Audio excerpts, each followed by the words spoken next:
tao to someone who is completely orphan or walang magulang?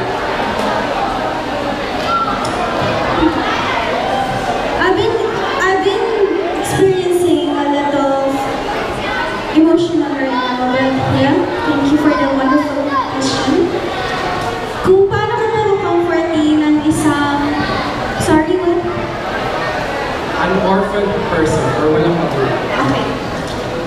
Ang isang tao na walang magulang, meron po akong mga kaibigan or naka-experience po ako ng mga kaibigan na wala akong magulang at napakahirap po sa sitwasyon na malagay sa isang ganito. Bilang kaibigan o matalik na kaibigan o simpleng mabait na tao na lamang po, bibigyan ko po sila ng comfort na kung saan ay mararamdaman nila na mas safe sila sa akin. Lahat ng kanilang mga sikreto ay itatago ko at isa-secure ko na iingatan ko ito at walang ibang makakaalam. Dahil sa paraan na iyon ay makakaramdam sila ng safe place. That's all. Thank you. Thank you very much. Our first finalist, Bini 8, Danica Bakrubay. And now let's move on to our Bini number 4, Angel Castro. Alright, Miss Angel, pick your lucky judge tonight. Napakagandang bata. Grabe ang ilong. Ang baya ang ilong. Alright, your lucky number 4, or judge number 4. Hi, Bini number 4. Hello po! You look stunning. Here's your question. For you, what would you choose? Ask for forgiveness or forgive, and why? I'll repeat. For you, what would you choose? Ask for forgiveness or forgive, and why? I will choose forgive po. Dahil deserve po ng mga taong nagkakasala na patawarin po kahit ano pang pagkakamali nila. Pero kailangan po nilang bumawi sa nagawa po nila na kapapalugag loob po dito. Thank you. Thank you very much, Bini number 4, Angel Castro. And now let's move on to our Bini number 6, Sophia Tizon. Hello, Sophia. Pick your lucky judge tonight. Alright, and she picked judge number 1.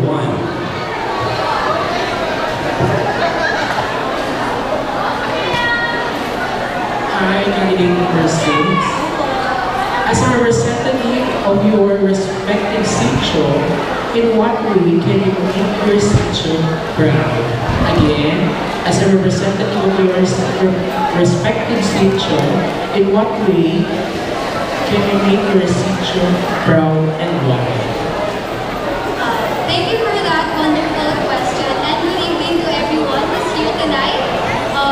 I can make my city proud by representing the youth, because I believe that I represent them because I represent their voices and their dreams, because they too are young people like me.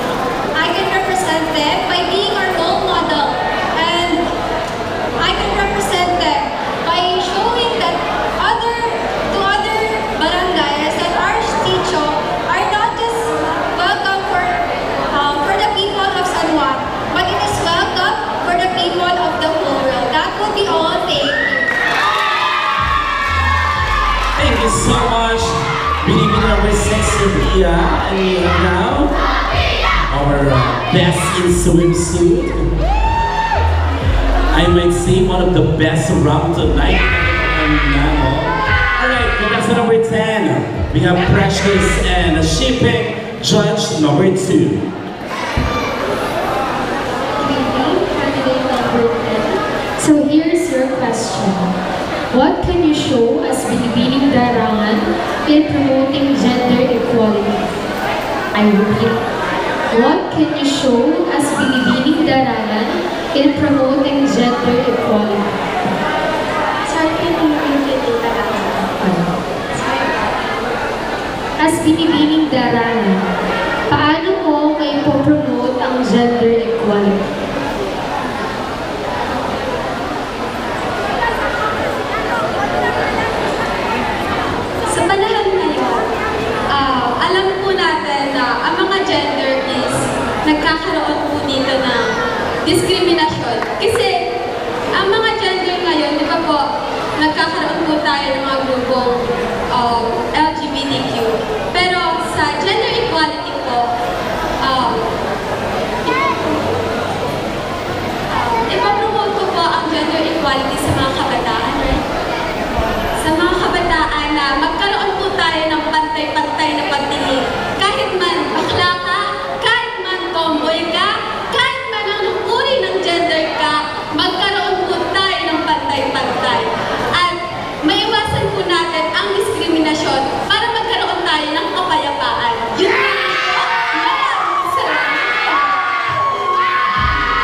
And that's number 10. And also our last finalist, si Betty, that's number 5. At syempre, dahil number 5 pa, number 5 na naman ito ng Tita Aya.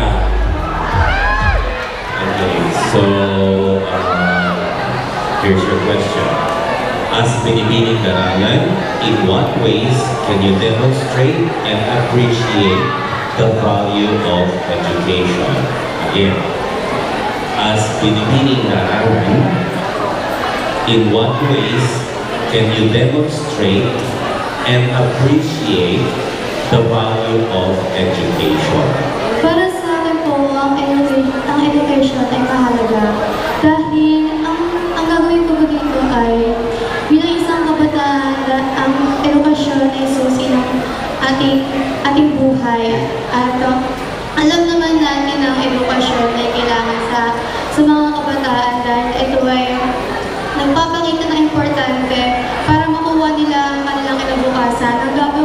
Ang didemonstrate ko po ay sila ay tumutok lalo sa mga edukasyon dahil ito nga po ay madadala sa kanila upang sila ay marating nila ang kanilang buhay at matuto. Alright, thank you very much, Ms. Rovira Rodero on top. There you have it, ladies and gentlemen. Let's conclude the final question answer portion of our top 5 BDDs. And later on, maya-maya lamang po ay malalaman na natin kung sino-sino ang makakakuha ng mga corona ang ibibigay natin ngayong gabi. And of course, to relinquish their crowns, ladies and gentlemen, it is my pleasure and privilege to present to you our last year's winner of Ginoo at Binibining Darangan.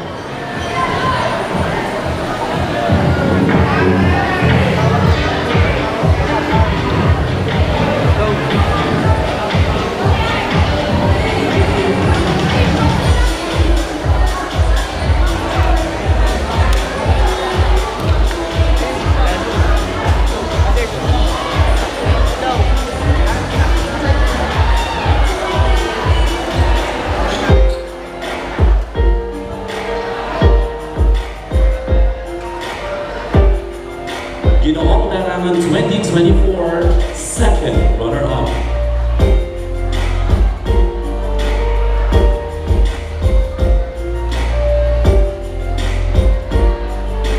I would like to thank everyone who supported me on my journey as Kani in Ginoo at Binibining Darangan. I'm deeply grateful and thankful for winning a second runner-up in this competition. Once again, I'm John Wayne Musuela, your Ginoo Darangan second runner-up. And I thank the organizers, Nigel, and everyone who supported me. Binibining Darangan 2024 second runner-up. As I stand before you tonight, my heart is overflowing with gratitude and joy. I'm grateful for the experience of being part of Ginoo at Binibining Darangan. And I'm proud to have finished as second runner-up. Thank you to the organizers like Iloclerio, judges, and everyone who cheered me on. This experience will stay with me forever. Once again, I am Catherine Colliantes, your Binibining Darangan second runner-up.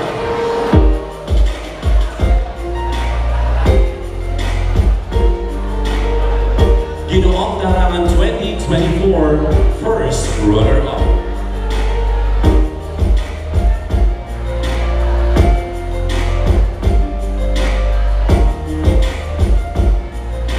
Good evening, everyone. I am very happy and proud to be the first runner-up in Ginoo Darangan. This title is special to me because it taught me to be confident, humble, and strong. I want to thank my family, friends, and supporters for their love and support. I will always keep the lessons and memories from this battle. Once again, I am Lawrence Aposidelo, your Ginoo Darangan first runner-up. 2020. Binibining Darangan 2024 first runner-up. Good evening, everyone. I am very happy and proud to be the first runner-up of Binibining Darangan. This title is special to me because it taught me to be confident, humble, and strong. Not me to be, I want to thank my family,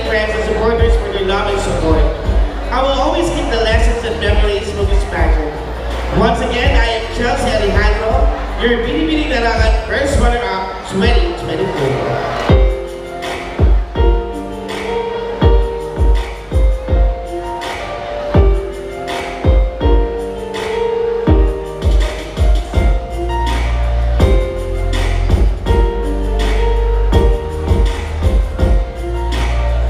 Ginoong Larangan 2024 Trade and Industry.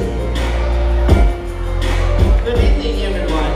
I'm very thankful for being Ginoong Larangan Trade